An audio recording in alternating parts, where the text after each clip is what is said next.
Buenos días de nuevo. Esta va a ser como la parte 2 de lo que empezamos a revisar en la mañana. En este momento vamos a seguir hablando a lo mejor en parte de mecanismos de acción de glucocorticoides, pero enfocándonos a por qué pudiera ser que no obtengamos un efecto que esperamos frente a estas hormonas. Conflictos de interés no han variado en lo que lleva la mañana.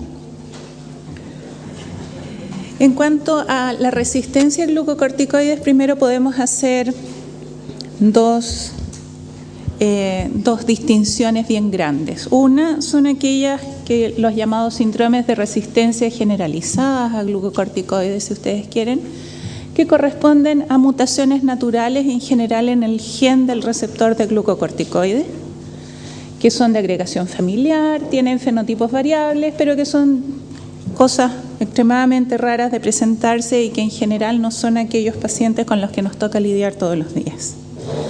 Aquí tienen una diapositiva que nos muestran algunas de las mutaciones que han sido descritas que explican estos síndromes. Pero probablemente lo que sí a nosotros nos toca ver en nuestra práctica son más bien resistencias que se refieren a un tejido o a un efecto que estamos buscando. Tenemos un paciente, en el caso de ustedes tal vez un paciente asmático, les dan corticoides y no responde. En el caso mío, casi todos mis pacientes requieren corticoides y algunos no responden. Entonces podríamos nuevamente pensar de qué dependen las acciones de los corticoides para tratar de explicarnos por qué en algunos casos no las obtenemos. Por supuesto, dependen de las concentraciones de glucocorticoides circulantes, pero además dependen de la capacidad de una célula de responder a estas glucocorticoides que circulan. Con respecto a las acciones de los glucocorticoides, a las concentraciones, tal vez vale la pena decir que el eje hipotálamo, hipófisis, adrenal a veces está disregulado y a veces no funciona como uno espera que funcione. Y en algunas patologías eso se ha descrito, y se ha descrito algunas patologías en las cuales hay un aumento de la actividad del eje, por supuesto el Cushing, pero también en algunos tipos de depresión, alcoholismo, estrés, etcétera, y algunas otras en las cuales ocurre lo contrario, y entonces vamos a tener un eje que responde menos frente a estímulos que lo que se considera normal. Ahora, suponiendo que las concentraciones circulantes son las mismas, aún así podemos tener respuestas menores de una célula a lo esperado, o sea, resistencia. Y tal vez una forma de hacerlo, por lo menos para mí, un poco más entendible, es clasificarlos en distintos niveles de causas, que podríamos hablar de causas prereceptor. Recuerden que el receptor, que es uno de los amores de la doctora Guerrero, como nos hizo saber en la mañana, es tremendamente importante para los efectos del glucocorticoide. Pueden ser causas relacionadas específicamente al receptor o pueden ser causas que van después del receptor.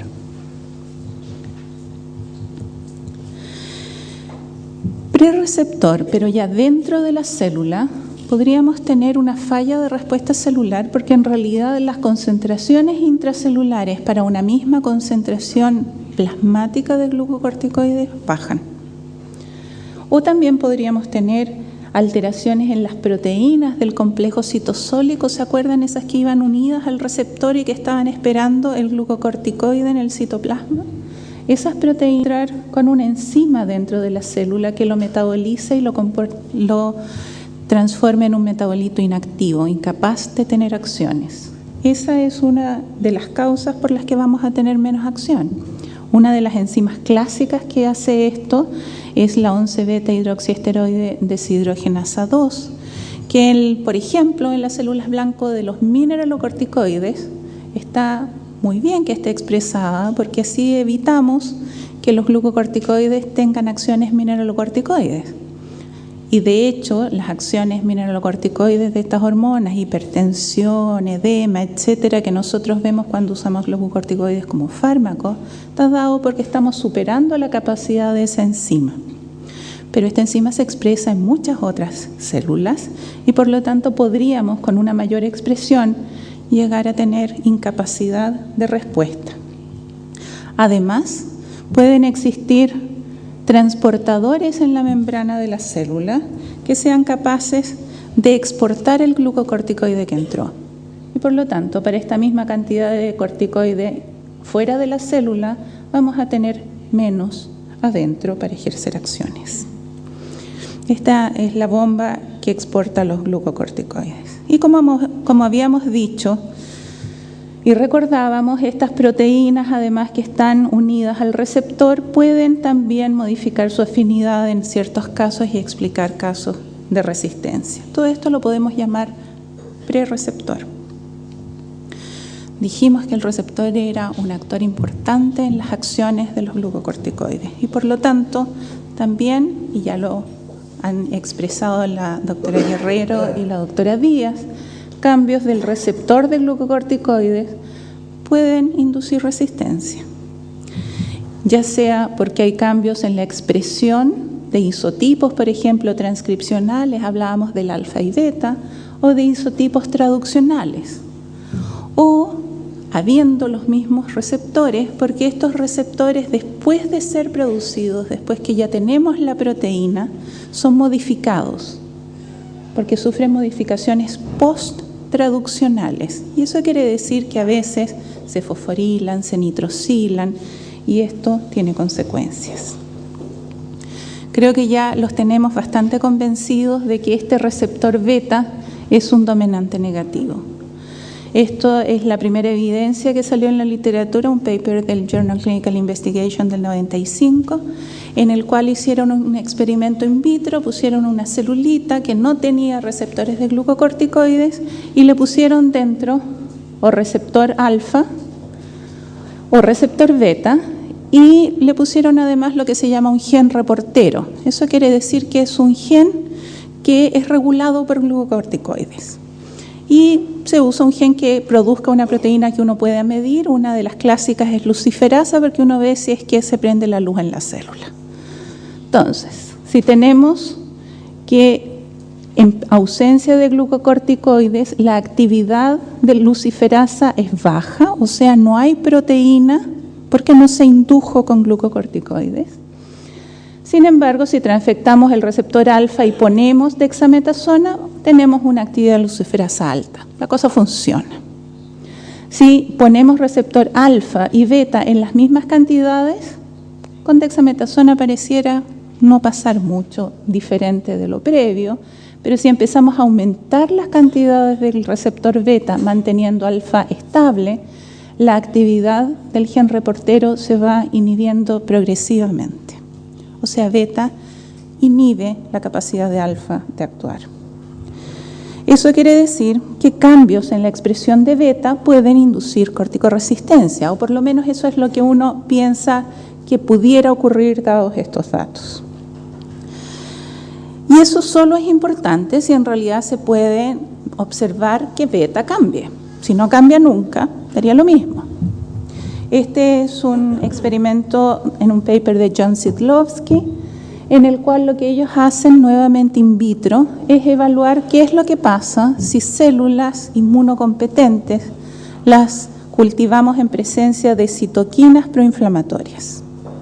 En este caso las cultivan en presencia de TNF-alfa y miden la expresión de los receptores alfa y beta. Y lo que observan es que el receptor alfa aumenta en la medida en que aumentamos el tiempo o las concentraciones del TNF, pero el receptor beta aumenta, pero aumenta mucho más que alfa.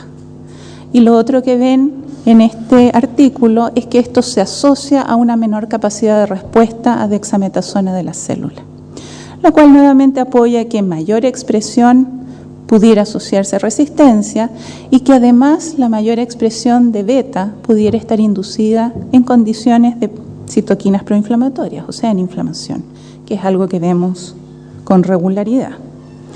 Nosotros ya hace tiempo evaluamos pacientes con artritis reumatoide y medimos las expresiones de alfa y beta y observamos que nuestros pacientes con artritis reumatoide tenían un aumento de la expresión de beta y no de alfa, lo cual va un poco de la mano con lo que había mostrado John Sidlowski in vitro.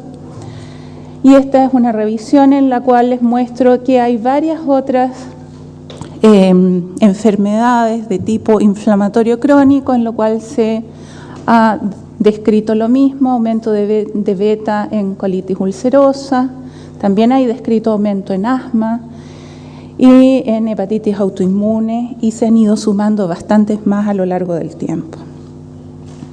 Entonces, receptor de glucocorticoides beta inhibitorio, se sabe que está aumentado en enfermedades inflamatorias crónicas. La doctora Díaz nos ha mostrado que en casos de BRS y la doctora Guerrero en casos de infecciones bacterianas agudas también se observa aumento del receptor de glucocorticoides beta. Se ha visto que puede ser inducido por productos bacterianos y que puede ser inducido por citoquinas proinflamatorias, lo cual nos hace pensar que en el fondo, en situaciones de inflamación, en situaciones de infección viral o bacteriana y en situaciones en las cuales hay presencia de citoquinas proinflamatorias, podemos tener más expresión de beta y esto estar asociado a corticoresistencia. Y tal vez eso es algo que nosotros podemos tomar en cuenta. Y por lo menos en lo que es mi práctica, nosotros sabemos que si tenemos un paciente con una enfermedad autoinmune que se infecta, es bien probable que se reactive. Otra cosa que nos interesa saber de esto, además de saber el mecanismo desde el punto de vista de la intervención, es saber si es reversible y si se puede intervenir, porque a lo mejor podemos hacer algo y restaurar sensibilidad.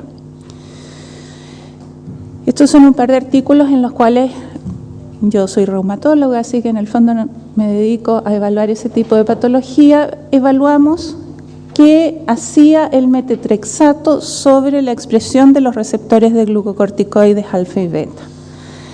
En este primer artículo en el Molecular Immunology, lo que observamos fue que in vitro el metotrexato era capaz de disminuir la expresión del receptor de glucocorticoides beta.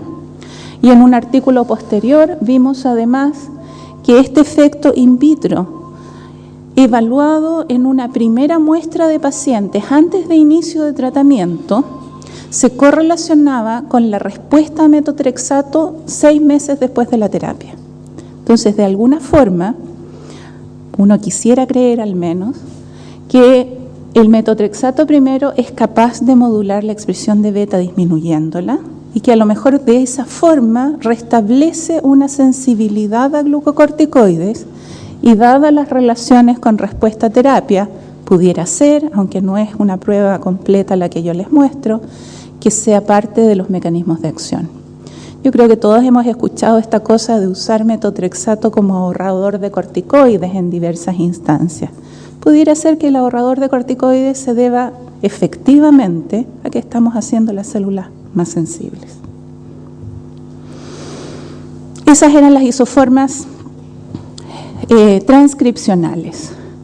¿Qué pasa con las isoformas traduccionales? ¿Se acuerdan las que se iban haciendo más cortitas porque se empezaba a leer el RNA más tardíamente en el ribosoma? Este también es un paper del grupo de John Sidlowski y Lu, en el cual ellos hacen, este es un artículo bien bonito, en el cual ellos nuevamente en células que no expresan los receptores van poniendo distintas isoformas de las traduccionales dentro de la célula y viendo qué es lo que ocurre. Para hacerles la diapositiva un poco más corta, les cuento que hacen también un ensayo con un gen reportero de luciferasa y ven que la actividad, la capacidad de cada una de las isoformas traduccionales de inducir un efecto es distinta. Aquí ven que C3 es mucho más activa, por ejemplo, que C1 o que todo el grupo de las isoformas traduccionales llamadas D.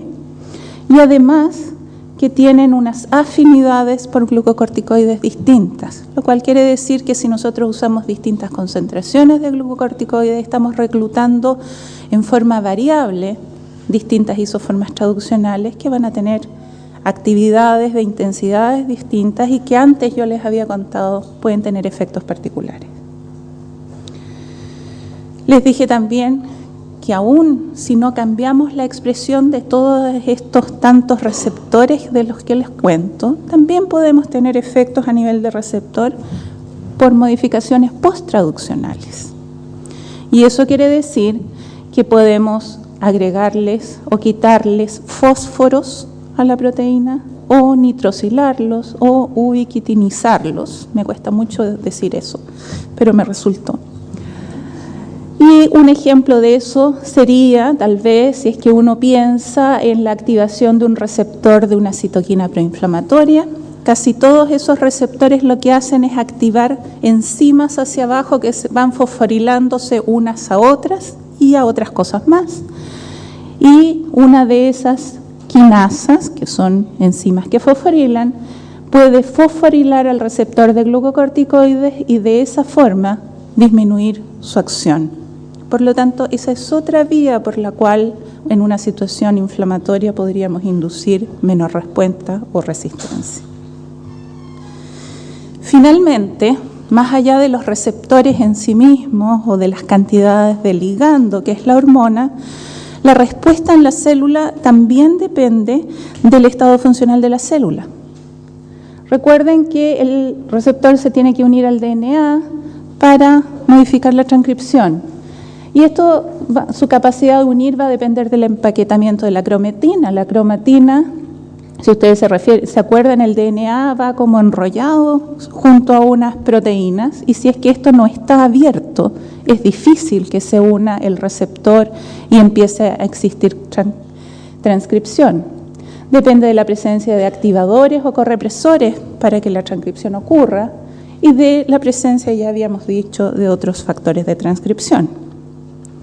Dentro de esto, y yo sé que en la literatura de ustedes hay gente mucho al efecto, por ejemplo, acetilasas o deacetilasas, que son enzimas que cambian el estado de acetilación de la cromatina y por lo tanto desdoblan o no desdoblan el DNA, y eso puede influir en lo que es la capacidad del receptor de modificar transcripción de genes propios o de genes, por ejemplo, activados por NF-κB. Y aquí tenemos una lista larga que resume varias de las cosas que yo les he nombrado: resistencia por estos cuadros familiares, por modificaciones del receptor, ya sea por fosforilación por MAP quinasas, inducida por citoquinas proinflamatorias, o por MIF, o nitrosilaciones en el caso de activación de la oxidonitroico sintetasa inducible, ubiquitinizaciones, hemos nombrado mucho el aumento de expresión de beta, cambios de la acetilación. Tal vez ahí también es interesante que cambios de la acetilación puede ser inducido por estrés oxidativo, y eso de hecho se ha demostrado en el caso de fumadores, en el cual el humo del tabaco induce estrés oxidativo, eso cambia el estado de acetilación y eso puede inducir resistencia. Y por supuesto una mayor expresión de esta bomba que saca glucocorticoides de la célula.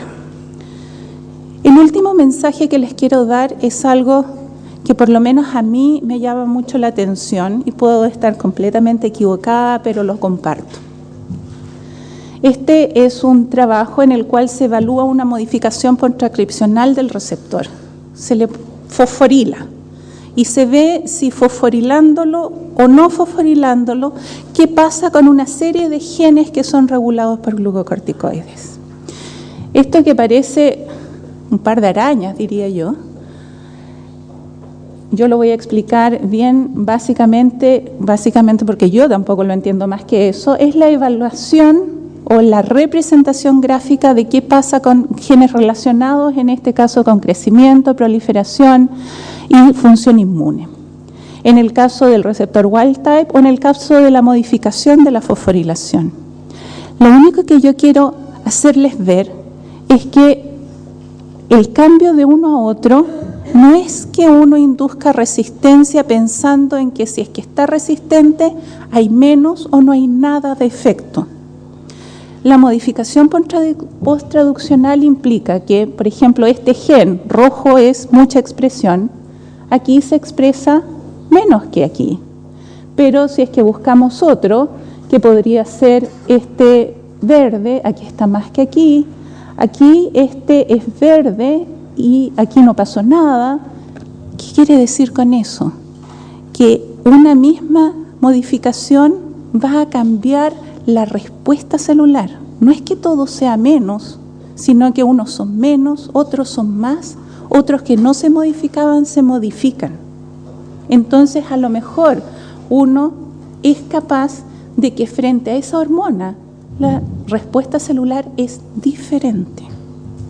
Y eso quiere decir que la resistencia, como la conocíamos, o mi concepto al menos, no es correcto, no es un on-off, sino que a lo mejor son respuestas celulares diferentes y que pudiéramos nosotros intervenir. Eso.